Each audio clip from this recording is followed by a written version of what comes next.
Imagine boarding a simple flight, believing that in just a few hours you'd be hugging friends or toasting to joyful moments. And then, suddenly, everything changes.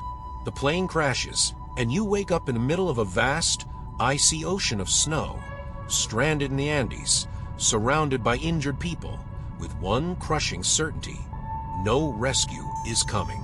At that moment, survival instincts take over, and choices that once seemed unthinkable become necessary. What if you had to do the unimaginable just to keep breathing? And what if, amidst the snow, you discovered a strength within yourself that you never knew existed?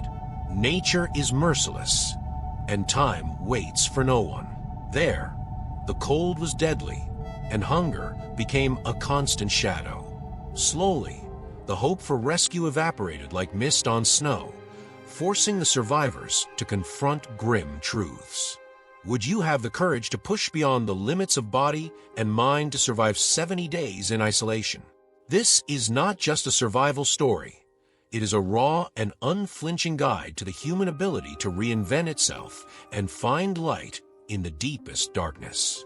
Get ready to discover how a crash turned ordinary people into symbols of strength, hope, and courage. You will witness decisions that defied moral boundaries and a journey that crossed not only physical mountains, but emotional ones as well. By the end of this story, you may find an answer to one essential question: how far would you be willing to go to live one more day? It was supposed to be a quick flight, a leisure trip with friends and family on board, but fate had other plans. On a chartered plane, a rugby team and their loved ones boarded eagerly, ready to fly across the skies toward Chile. Everything seemed normal until the weather shifted. Ferocious turbulence rocked the plane as if it were a paper toy. Imagine this. Within seconds, excitement turned into primal fear, the kind that seizes your chest and freezes your legs. In the heart of snow-covered mountains, the aircraft lost its battle against nature. The shattered fuselage lay in a remote corner of the Andes, where the cold cut like a blade. The impact was brutal, but 33 people survived. It was as if fate had whispered, "It's not over yet," but the mountain offers no mercy. Exposed fractures, bodies trapped in wreckage, and the uncertainty of what lay ahead left everyone in shock. Every minute became a sentence of waiting. How would you cope if, all of a sudden, survival became your only goal? There were no immediate rescues, only silence and despair. Despite the merciless conditions, a faint hope lingered. It's curious how the human mind starts creating scenarios. What if they find us tomorrow? But tomorrow never came, at least not the way they had hoped. The group was on their own, with no communication, and trapped in a winter where temperatures dropped below -30 degrees Celsius, -22 degrees Fahrenheit. At that point, hope wasn't enough. Action was required.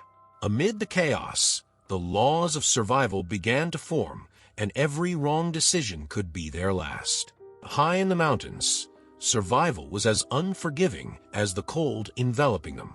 The wind chill of -30 degrees Celsius turned every breath into pain, and the endless, treacherous snow showed no mercy. Days dragged on, with time becoming an invisible enemy, eroding hope bit by bit.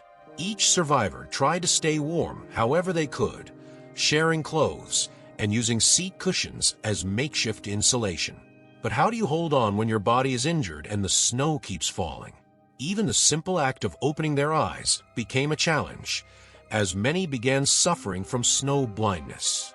An avalanche struck their location days later, the first of many reminders that the mountain was far from a refuge. Several survivors, already weakened, couldn't withstand it. Others were trapped, yet miraculously managed to dig their way out.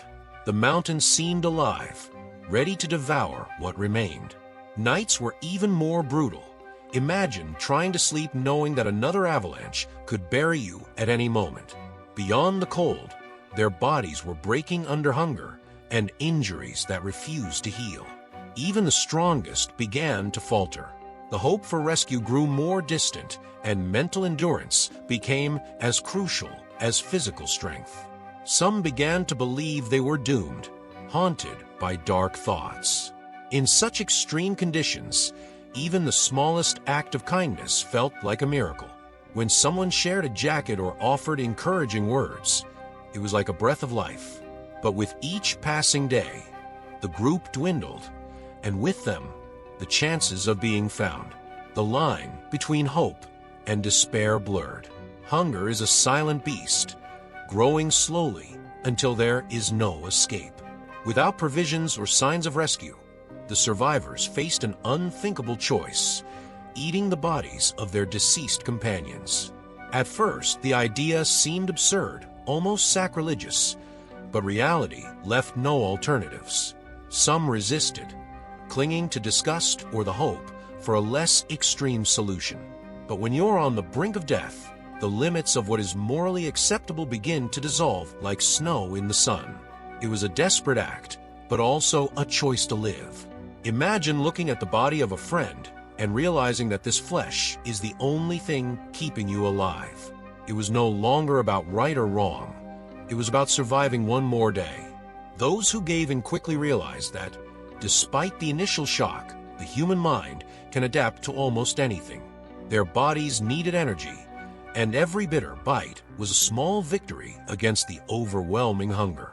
Yet, the emotional weight of this act was almost unbearable, something they would carry with them for the rest of their lives.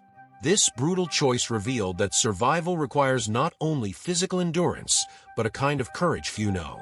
At the same time, it was a harsh lesson about human limits, and just how far we're willing to go to see another sunrise. From that moment, survival was no longer just about resisting the cold or hunger. It became about staying sane. Even after making such drastic decisions, the need to escape that frozen prison became more urgent than ever. At a critical point, Nando Pardu and Roberto Canessa decided that their only real chance of survival was to search for help. They knew no one was coming to save them in the heart of the mountains. With only the clothes on their backs and makeshift gear, they set out, ready to face the impossible. Imagine walking through snow without a map or clear direction, relying solely on instinct and a faint hope of finding life somewhere.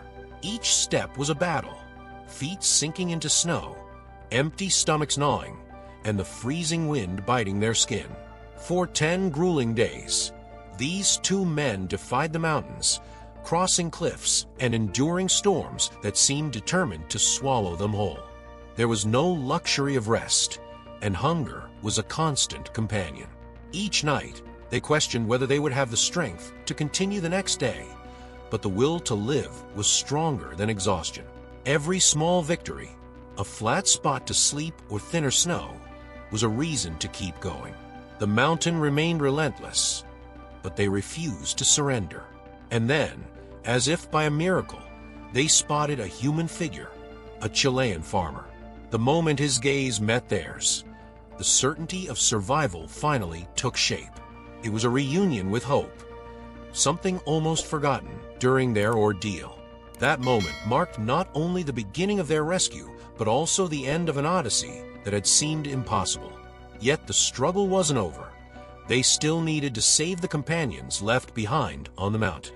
The rescue began on December 22, 1972, when 2 helicopters were dispatched into the depths of the Andes. Time was tight, as the aircraft couldn't stay long in the precarious conditions. Every minute mattered, and the emotional weight of the mission was palpable. After 70 days, 16 people were still alive, trapped between ice and silence. When the first survivors boarded the helicopter, it felt like witnessing the impossible. It was a miracle not only because they were alive, but because of the strength they had shown throughout. Each survivor carried stories only they could understand, memories etched into their flesh and souls. The world was stunned upon hearing their tale.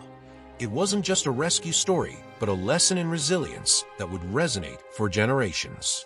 They called it the Miracle of the Andes, proof that human strength can defy the odds. But returning home wasn't the end. It marked the beginning of a new challenge, dealing with the memories of what they had done to survive and finding meaning in a life that had almost been taken from them. This story isn't just about those who survived, but about what it means to be human in the face of the inescapable. It wasn't just about conquering the cold, hunger, or isolation. It was about confronting oneself and pushing past one's limits. They prove that even in the most extreme situations, hope and courage can be renewed. And perhaps that's the greatest lesson. No matter how endless the darkness seems, a miracle can arise from the most unexpected place. Now that you've heard this incredible story, the question remains, what would you do in their place? Life sometimes throws us into seemingly insurmountable situations, and it's in those moments that we discover who we really are.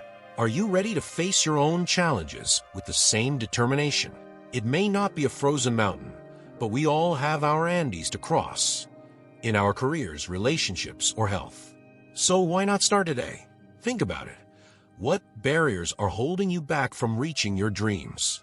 And more importantly, what are you waiting for to overcome them? If this story touched you, use it as inspiration to act.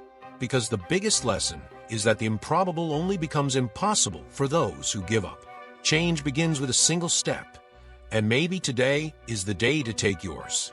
If you want to keep learning from powerful stories like this one, subscribe to the channel and activate notifications. That way, you won't miss a thing and will stay inspired to write your own story of overcoming obstacles. Shall we move forward together? This is just the first of many adventures we have to share.